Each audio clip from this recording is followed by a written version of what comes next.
Hello everyone, Chris Petri again here. Guys, gals, thanks for coming by. Today, I'm really excited to bring you another one of my series in design, watercolor design. Today we're going to talk about patterns. All paintings definitely have a pattern to them.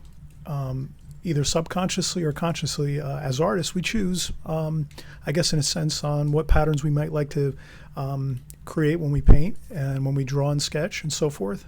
So here I just wanted to bring up a few different ideas on patterns so that we can bring some really interesting ideas to our paintings, and we can look at it maybe much like baking a cake or making something in a recipe, or if we're, let's say, just painting a room or painting a house, the interior rooms of a house.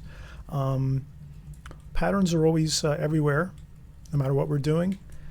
So looking at a painting, especially watercolor, we can look at it in this simple way. Here I created a sketch, or two, actually three, of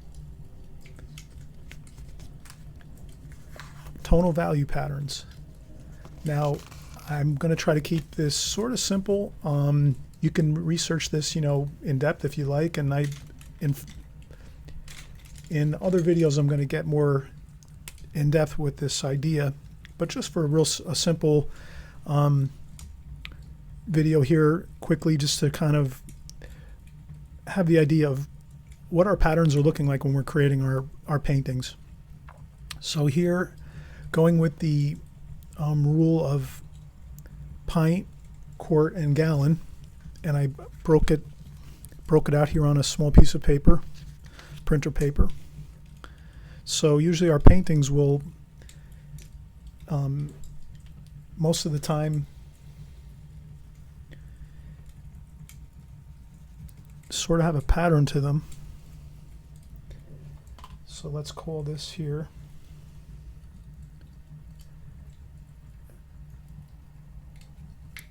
let's say paint buckets, and you have, usually the pattern consists of three main ingredients, a pint, a quart, and a gallon.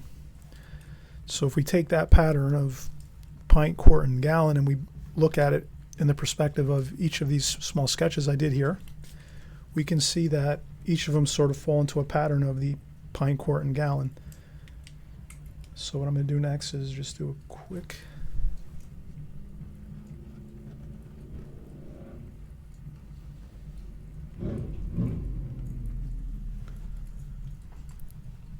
this first sketch would essentially fall into the pint, quart, and gallon.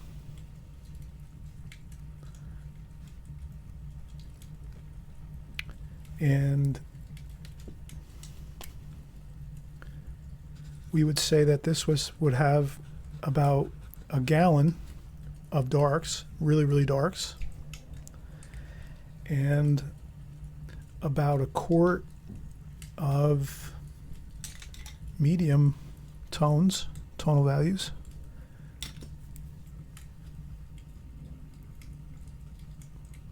That would consist of the middle tones in the distant trees here, on some of the shadowing on the houses,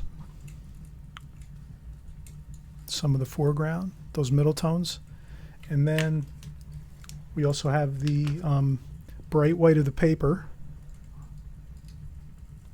which I'll just take some. Well, that didn't work too good, but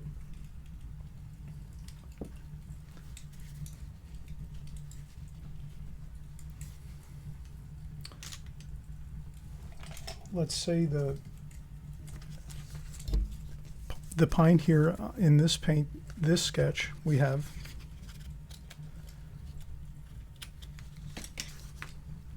the pint would be the white.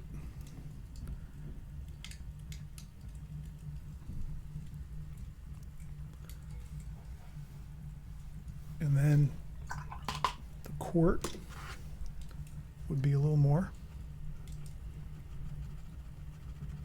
which consists of those middle values, tonal values. And then the gallon of course, is the largest portion of the pattern there.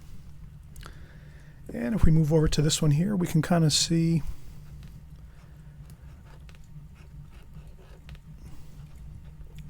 pint, quart, gallon. Here it looks like we pretty much have the gallon is the really bright white of the paper. So this pattern here would be white of the paper is the gallon, and then we maybe have like a quart of the middle values.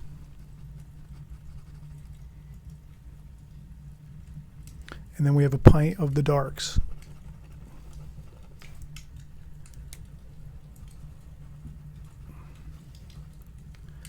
So this would be another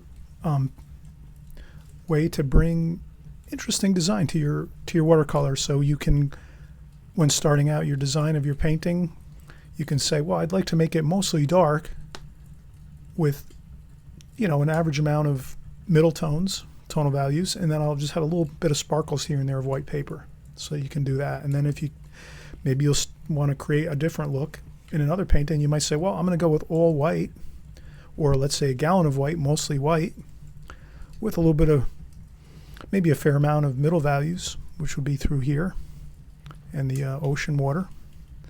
And then I'm just going to have a little touch of this really, really darks, like so. So that would be the pint. And then we can go and continue on and say down here, how does this one look? If I was to say pint, quart, and gallon,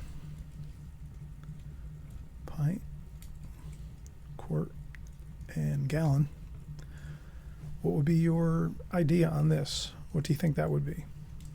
Let's start with the gallon. What does this consist of mostly, in your opinion? If you said the middle values, the middle tonal values, you're correct as being the most predominant tonal value in this sketch.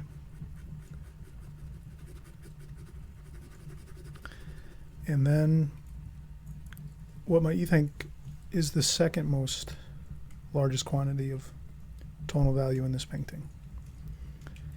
And I think you've guessed it correctly. We have about a quart of darks.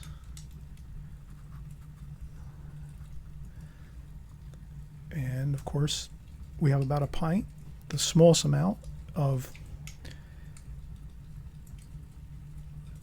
extreme whites here, which would be the sparkle. I used a little bit of white, titanium white paint. And I speckled some white paint here and there and did a couple touches with the brushes, just as if this was, let's say, a moon, or possibly some sunlight behind the clouds, and it's just a little bit of the bright light is sparkling on the subject matter here. Maybe a lighthouse and some houses and cabins and maybe a ship on the ocean here, and then some foreground ideas, maybe some rocks and grasses and things. So this is the, again, patterns that we use in watercolor, that we create. And we can change them any way we want. We can move these quantities in any pattern we like, and we can even do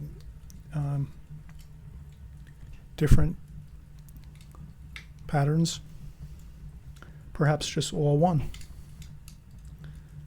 How would that look? Everyone, I hope you guys try these different patterns with some fun sketches, trying them out and seeing how you like to adjust your paintings to have different tonal value patterns within them.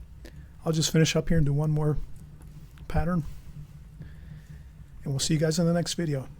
Have a great day. Bye-bye.